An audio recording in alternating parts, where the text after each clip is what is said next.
Assalamualaikum warahmatullahi wabarakatuh. Perkenalkan, nama saya Kayana Araminta Jasmine dengan NIM G002421 dari kelompok A10. Di sini saya akan menjelaskan tentang laporan anatomi blok 1.2. Untuk laporan yang pertama, kasusnya adalah Daniel adalah seorang siswa SMP. Ia sempat tertusuk paku saat bermain di lapangan dan hanya membilas dengan air mengalir. Setelah itu, dia mengaku sulit menggerakkan rahangnya dan terasa kaku, tak bisa membuka mulutnya. Nah, ada dua pertanyaan. Yang pertama adalah menjelaskan tentang anatomi mandibula dan fungsinya secara lengkap, dan yang kedua adalah menjelaskan penyusun musculus masticatoris beserta fungsinya dan inervasinya. Nah, yang pertama adalah anatomi mandibula. Nah, secara umum strukturnya terdiri dari dua bagian utama, yaitu korpus mandibula dan juga ramus mandibula. Nah, badan mandibula merupakan bagian horizontal yang memiliki dua permukaan. Ada permukaan luar, fasies eksterna, yang terlihat, dan juga fasies interna, bagian dalam yang menghadap ke rongga mulut. Kemudian yang ramus mandibula, bagian ventrikal yang naik dari ujung belakang badan mandibula. Di situ ada prosesus condylaris yang bersendi dengan fossa mandibularis, osis temporalis membentuk articulatio temporomandibularis. Kemudian ada prosesus coronoideus, di mana itu tempat melekatnya otot pengunyah. Kemudian ada juga gigi dan alveoli, terdapat alveolus gigi yang berfungsi sebagai tempat melekatnya akar gigi. Juga ada foramina mentale, yaitu lubang di bagian korpus mandibula yang dilalui oleh arteri, vena, dan nervus mentalis. Itu juga harus diidentifikasi dengan tepat oleh dokter untuk melakukan uh, injeksi di bagian rahang. Kemudian di fungsi mandibula sendiri adalah sebagai pengunyahan, berbicara, dan membuat ekspresi dengan adanya musculus depressor dan juga levator. Kemudian ada dukungan struktural, yaitu memberikan bentuk dan dukungan pada wajah, berkontribusi pada estetika wajah. Kemudian di sini ada artikulasinya mandibula, berartikulasi dengan tulang temporal melalui sendi temporomandibular memungkinkan gerakan yang diperlukan untuk membuka dan menutup mulut. Kemudian ada fungsi sensorik, yaitu untuk merasakan suhu, tekstur, dan rasa makanan. Kemudian ini adalah mandibula terlihat dari fasies interna. Kemudian lanjut ke pertanyaan kedua, yaitu menjelaskan penyusun musculus masticatoris beserta fungsinya dan inervasinya. Nah, musculus masticatoris ini atau bisa disebut otot-otot pengunyah adalah kelompok otot yang berperan penting dalam proses mengunyah makanan. Nah, ini saya akan menjelaskan tentang penyusunnya, fungsinya, dan juga inervasinya.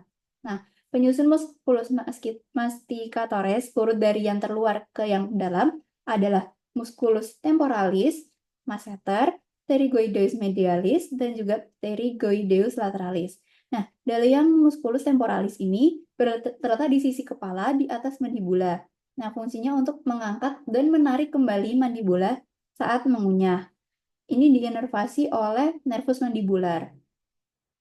Kemudian, musculus masseter yang terletak di sisi luar rahang bawah dari tulang zigomatik ke badan mandibula. Fungsinya untuk mengangkat mandibula dan menekan makanan saat mengunyah. Ini juga diinervasi oleh nervus mandibular. Kemudian ada musculus pterygoideus medialis yang terletak di dalam rahang dari tulang pterygoid ke permukaan dalam mandibula. Ini berfungsi untuk mengangkat mandibula dan membantu dalam gerakan lateral. Masih sama diinervasi oleh nervus mandibular. Dan yang terakhir adalah musculus pterygoideus lateralis, di mana terletak di bagian lateral rahang dari tulang pterygoideus ke processus condylaris mandibula. Ini berfungsi untuk membantu membuka mulut dan memungkinkan gerakan lateral mandibula. Masih sama diinervasi oleh nervus mandibular. Nah, fungsi untuk musculus masticatoris sendiri itu adalah sebagai pengunyahan dan stabilisasi, yaitu menjaga posisi mandibula selama proses mengunyah.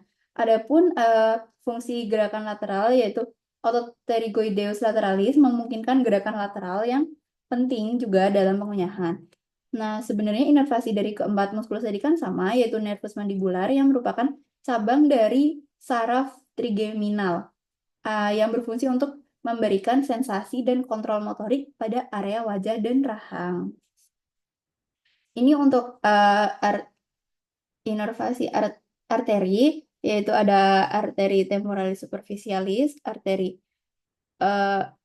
maxillaris, arteri occipital. Ini untuk gambar dari inervasi arteri. Kemudian ini adalah gambar dari dari inervasi vena. Seperti yang sudah saya jelaskan tadi, otot masticatoris ini diinervasi oleh nervus mandibularis ini, yang merupakan cabang dari saraf trigeminal yang berfungsi untuk memberikan sensasi dan kontrol motorik pada area wajah dan rahang. Kemudian lanjut ke laporan yang kedua. Seseorang merasa lemas pada tangan, tepatnya di gigi 1-3 tidak dapat dikontraksi saat jari digerakkan untuk menggenggam. Nah, pertanyaannya adalah menjelaskan inervasi pada muskulus di regio antebrachi dan juga manus, dan juga menjelaskan anatomi pada muskulus regio antebrachium beserta kinesiologinya. Nah, untuk yang pertama, di regio antebrachi ini ada nervus medianus, nervus ulnaris, dan juga nervus radialis. Nah, untuk yang nervus medianus ini menginervasi sebagian besar otot fleksor bagian bawah, berfungsi dalam fleksibilitas pergelangan tangan dan jari. Nah, di sini yang diinervasi ada musculus flexor carpi radialis, musculus palmaris longus, musculus flexor digitorum superficialis, musculus flexor digitorum profundus, musculus pronator teres dan pronator quadratus. Kemudian yang kedua ada nervus ulnaris.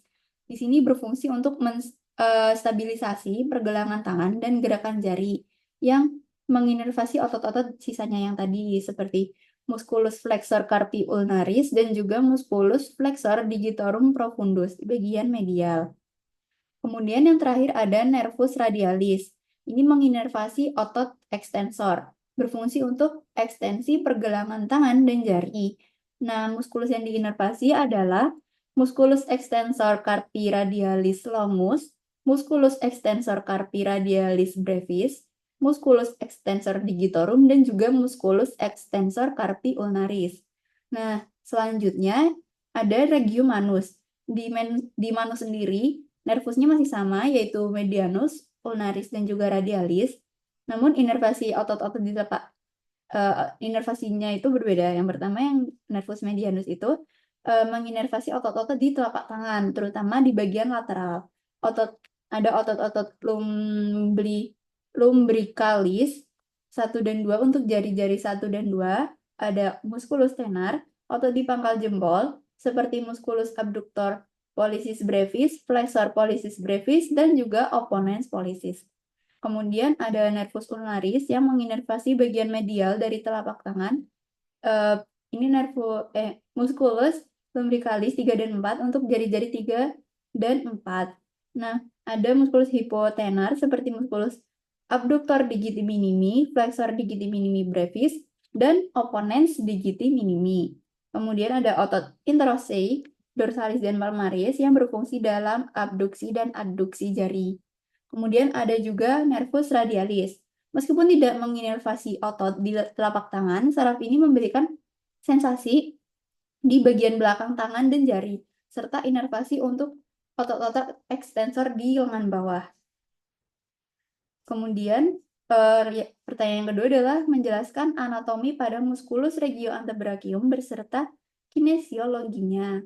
Nah, di sini ada otot flexor dan juga otot ekstensor. Nah, yang otot flexor ini berada di bagian anterior dan medial lengan bawah. Di sini ada musculus flexor carpi radialis untuk fleksi dan abduksi pergelangan tangan. Kemudian ada musculus palmaris longus untuk membantu dalam fleksi pergelangan tangan, tidak selalu ada pada setiap individu sebenarnya. Kemudian musculus flexor carpi ulnaris, yaitu untuk fleksi dan adduksi pergelangan tangan.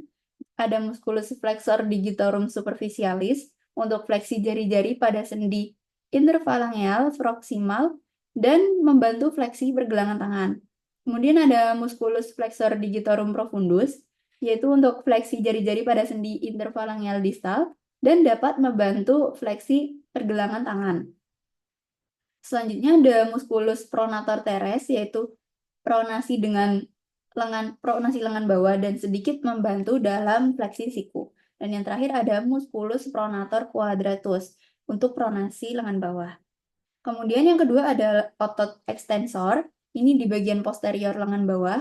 Ada musculus extensor carpi radialis, longus untuk ekstensi dan abduksi pergelangan tangan. Kemudian ada musculus extensor carpi radialis brevis untuk ekstensi pergelangan tangan.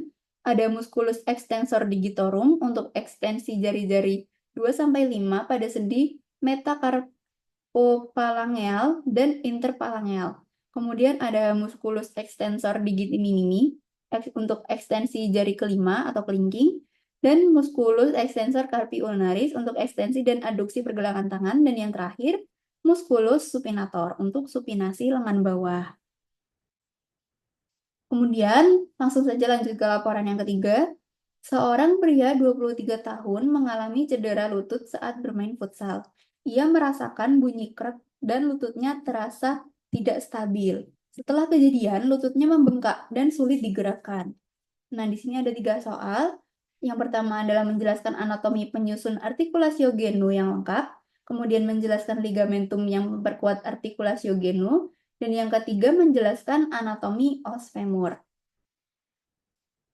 Oke, yang pertama ada artikulasio femoropatellaris. Nah, di sini sebelumnya artikulasio genu ini ada 3 yang utama. Yang pertama adalah artikulasio femoropatellaris, yaitu sendi yang terletak antara femur dan patella. Struktur tulangnya itu femurnya memiliki 2 kondilus medial dan lateral di bagian bawah yang berartikulasi dengan patella. Nah, patellanya sendiri itu ada tulang sesamoid yang terletak di depan sendi lutut, berfungsi untuk melindungi sendi dan meningkatkan efisiensi otot. Dan juga ada fossa patellaris, yaitu alur pada femur yang menerima patella di bagian permukaan posterior patella, dan juga ligamen patella yang menghubungkan patella dengan tibia. Kemudian yang kedua ada artikulasio meniscofemoralis. Nah, di sini ada pertemuan dari meniskus dan juga femur. Nah, terdapat 2 meniskus di sendi lutut, meniskus medial dan lateral. Meniskus itu berbentuk C, terbuat dari kartilago fibrosa dan terletak di antara femur dan tibia. Berfungsi untuk menyerap beban, meningkatkan stabilitas sendi, dan memperbaiki distribusi cairan sinovial. Nah, yang femur sendiri itu memiliki 2 kondilus, medial dan lateral, di bagian bawah yang berartikulasi dengan meniskus. Nah, yang ketiga ada artikulasio meniscotibialis. Nah, berarti ini meniskus dengan tibia. Nah, seperti yang sudah dijelaskan tadi, tapi kali ini berartikulasi dengan os tibia. Nah, tibia ini permukaan datar di bagian atas tibia, tibial plateo, berartikulasi dengan meniskus, menyediakan tempat untuk berartikulasi dengan kondilus femur. Kemudian ketiganya tadi berfungsi untuk penyerapan beban, stabilitas, fleksibilitas, dan mobilitas. Nah, meskipun meniscofemoralis dan meniscotibialis tidak bergerak secara aktif, gerakan lutut seperti fleksi dan ekstensi melibatkan pergerakan meniskus yang mengikuti kondilus. Kemudian kepada soal yang kedua, yaitu menjelaskan ligamentum yang memperkuat artikulasio genu. Nah, di sini ada 5. Yang pertama ligamentum collateral medial, ligamentum collateral lateral, ligamentum patella, ligamentum cruciatum anterius et posterius, dan juga ligamentum transversum genu. Untuk ligamentum collateral medial ini terletak di sisi medial, memberikan stabilitas lateral dan mencegah gerakan berlebih keluar. Juga ada ligamen kolateral lateral di sini di sisi lateral berfungsi untuk stabilitas dan mencegah gerakan berlebih ke dalam. Untuk ligamentum cruciatum anterius et posterius ini terletak di dalam sendi untuk mencegah tibia bergerak terlalu jauh ke depan atau ke belakang relatif terhadap femur dan menstabilkan sendi selama gerakan. Kemudian soal yang terakhir adalah menjelaskan anatomi os femur.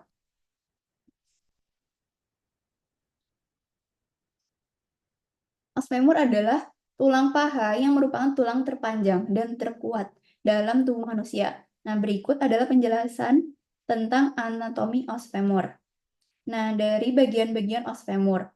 Yang pertama, ini ada caput femoris, fovea capitis femoris, column femoris, fossa trochanterica, trochanter mayor, trochanter minor, linea intertrochanterica, corpus femoris, epicondylus lateralis, fascias patellaris, epicondylus medialis, kemudian trochanter mayor, tuberculum quadratum, fossa trochanterica, trochanter minor, linea pectinea, tuberositas glutea, linea aspera, linea supracondylaris med, linea supracondylaris lateral, kemudian fascias poplitea, condylus medialis, fossa intercondylaris, dan juga condylus lateralis.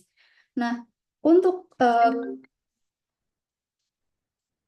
maaf, saya akan menjelaskan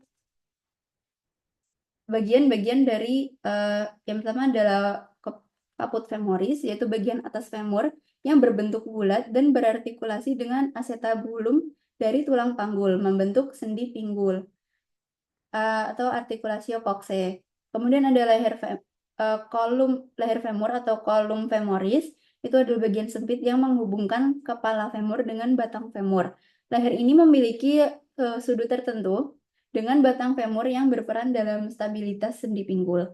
Kemudian ada tuberositas glutealis, ini untuk area yang menonjol di bagian posterior femur sebagai tempat perlekatan otot gluteus maximus. Kemudian ada trochanter mayor, ini untuk proyeksi besar di sisi lateral bagian atas femur. Sebagian tempat perlekatan otot-otot seperti iliopsoas dan gluteus medius. Kemudian ada trochanter minor, yaitu proyeksi lebih kecil yang terletak di bagian medial, terletak di bagian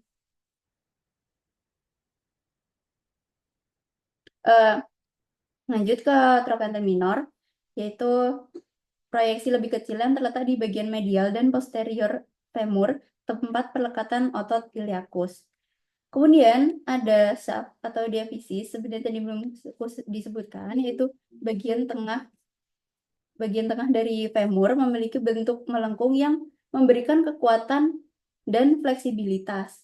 Kemudian ada condylus medialis dan lateralis, itu bagian bawah femur yang membentuk dua permukaan artikular yang halus berartikulasi dengan tibia di sendi lutut, artikulatio genu. Condylus ini dipisahkan oleh fossa intercondylar.